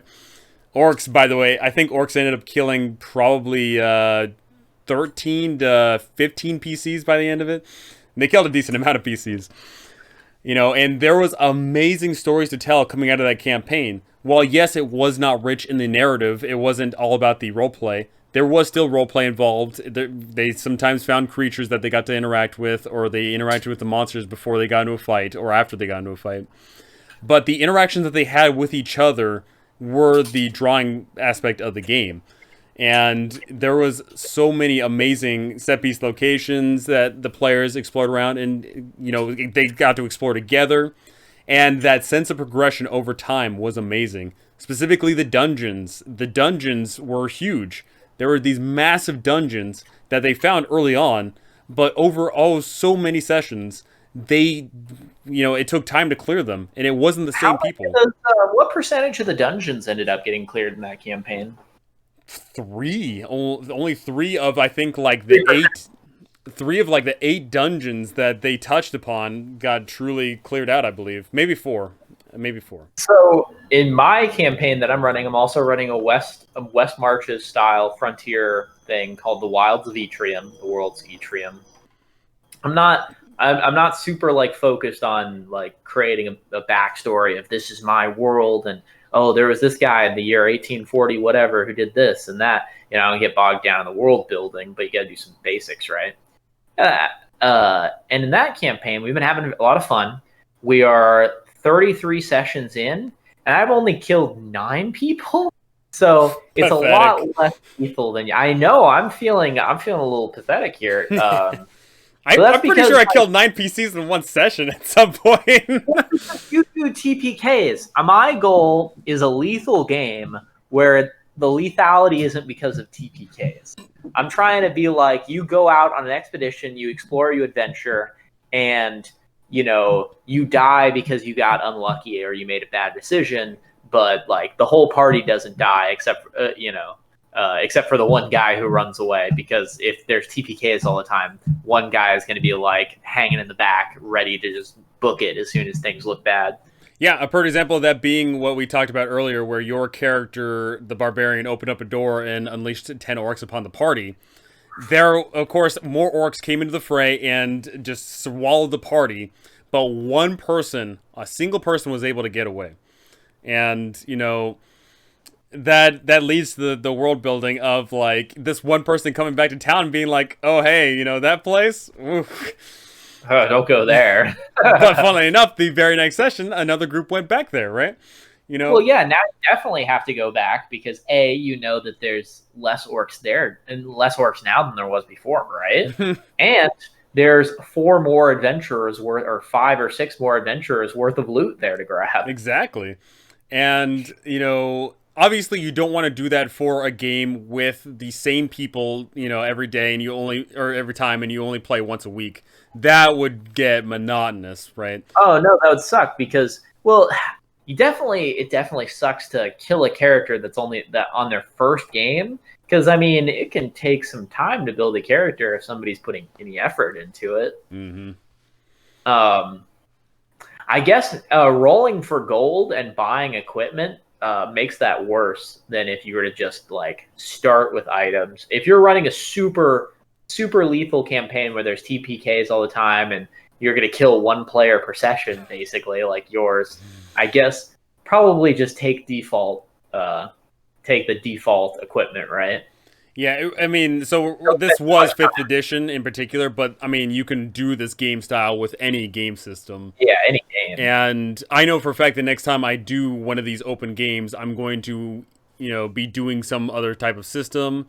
Or if I do 5th edition, I will be using something along the lines of pre-generated characters in the beginning, or maybe just using some of my own homebrewed classes and designs. So instead of having to sit there and run through the humongous pile of sources. By the way, console, there is over 100 subclasses in 5th edition now between 11 classes.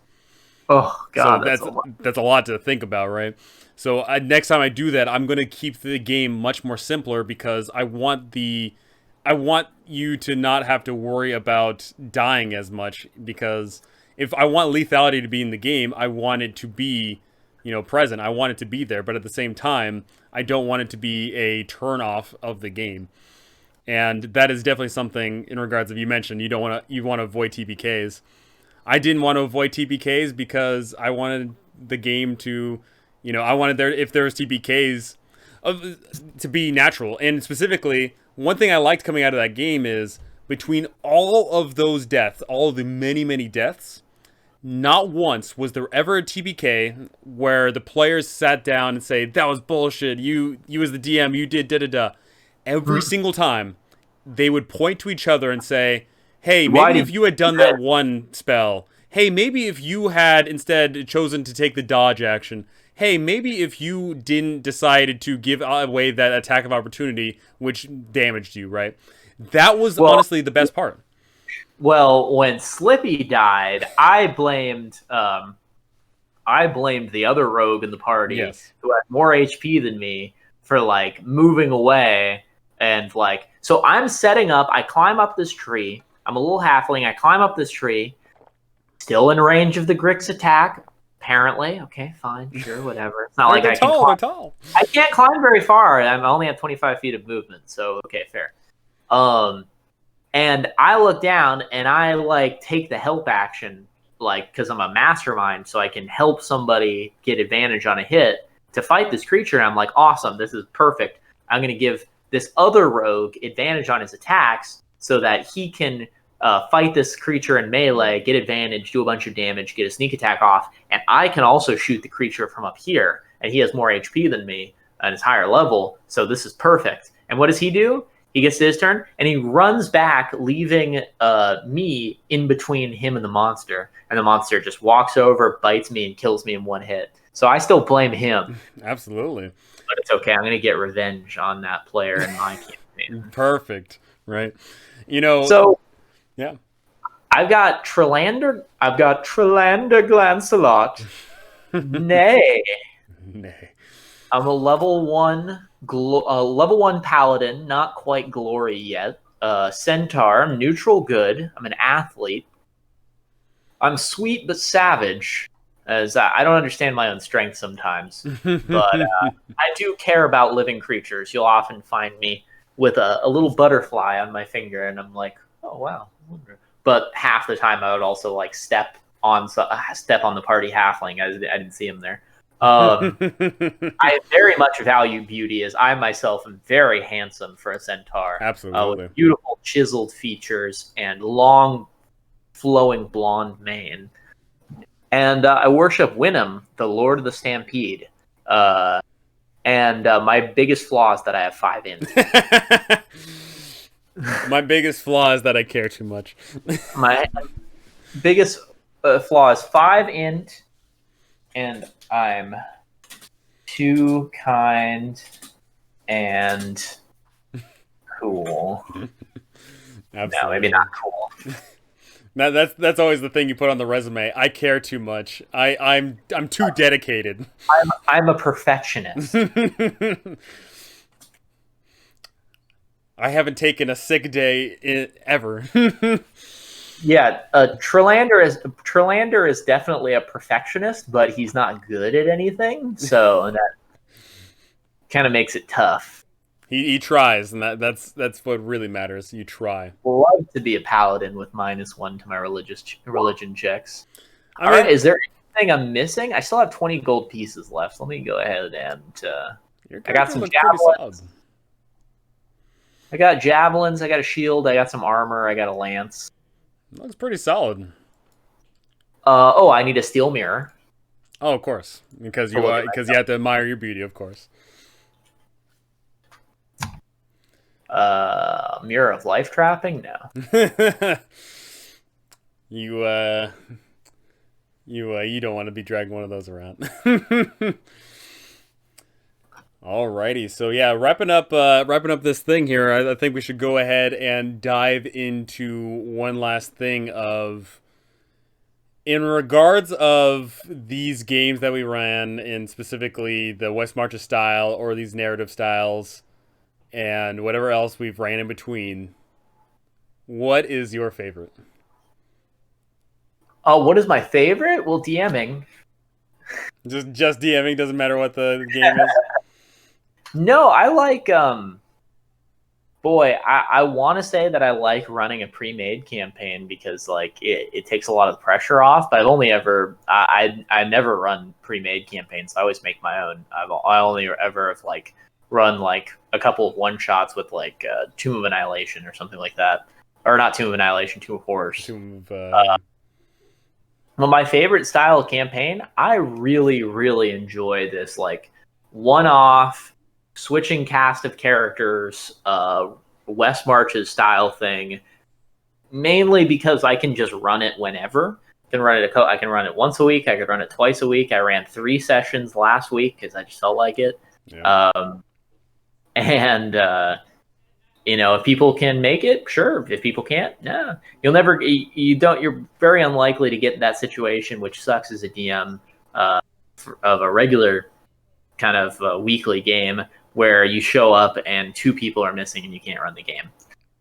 Yeah. That stinks. Hate that. Absolutely. But everything is good.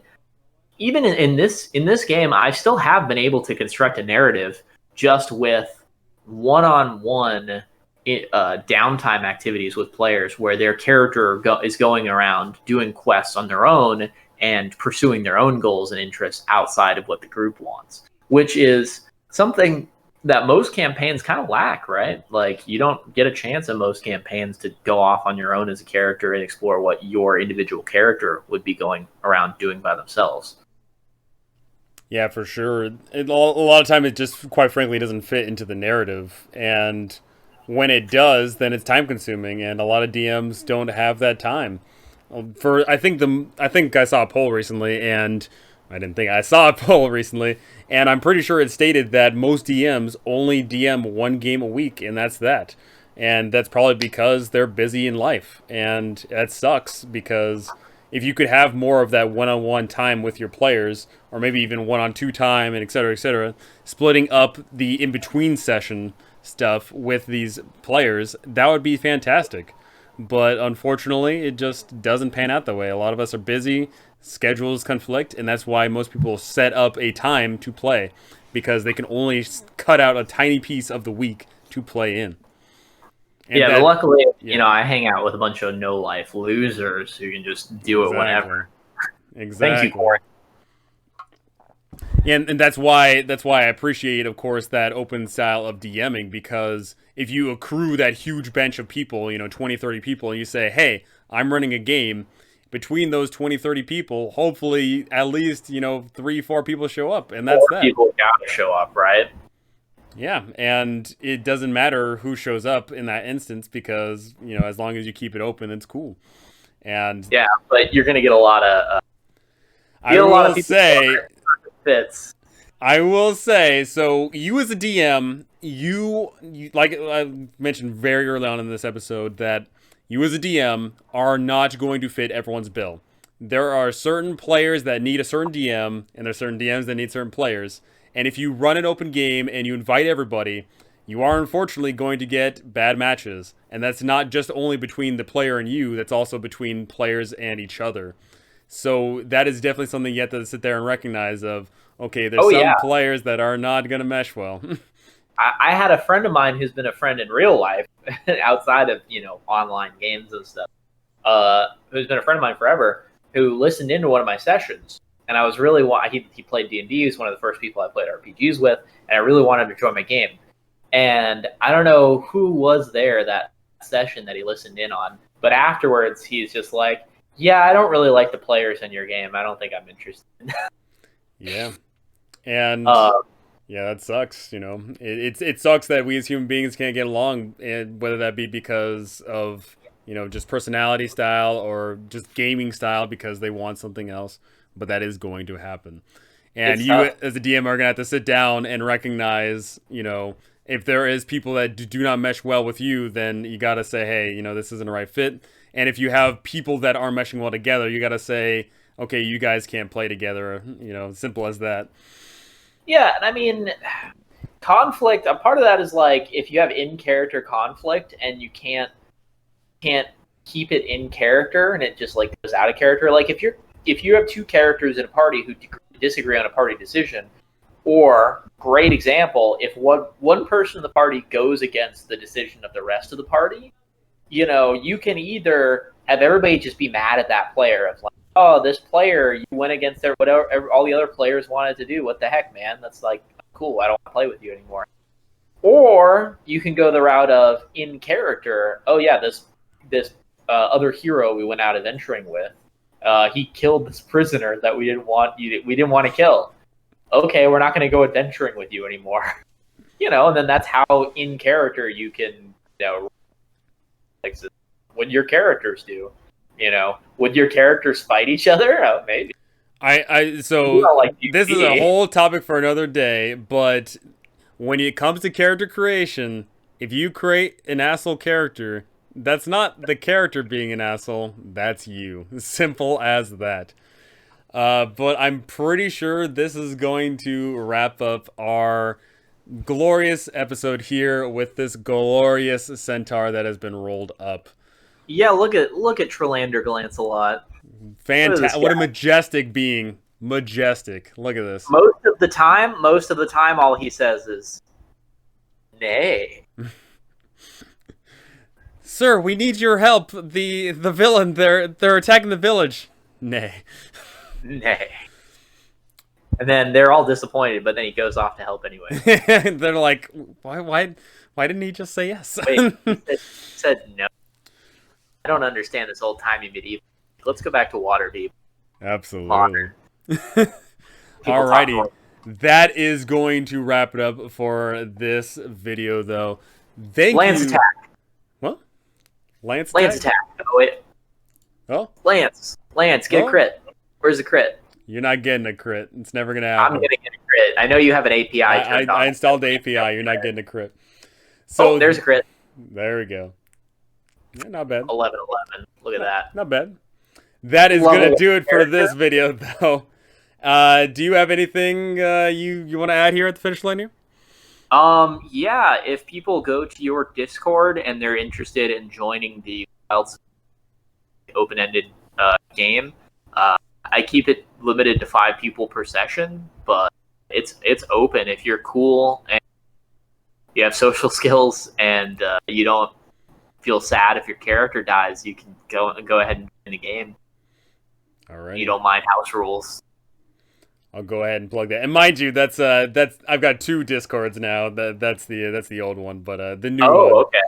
There's tabletop Discord. Yeah, the tabletop Discord. But I as well, I know for a fact that pretty soon in the grand scheme of things, I will be opening an open game of my own at some point because I definitely want to get back to that. That is going to do it for this video, though. Is there any last thing you need to say? Oh, I also have a YouTube channel called Console Gaming. I don't really have a lot of stuff. I have a couple old lectures and streams and stuff. I played Blood Bowl. I'll be sure to plug that in there as well. I'll be doing more stuff on there soon. Heck yeah. That is going to do it for this video. Thank you so much for watching, and I can't wait to see you all in the next one.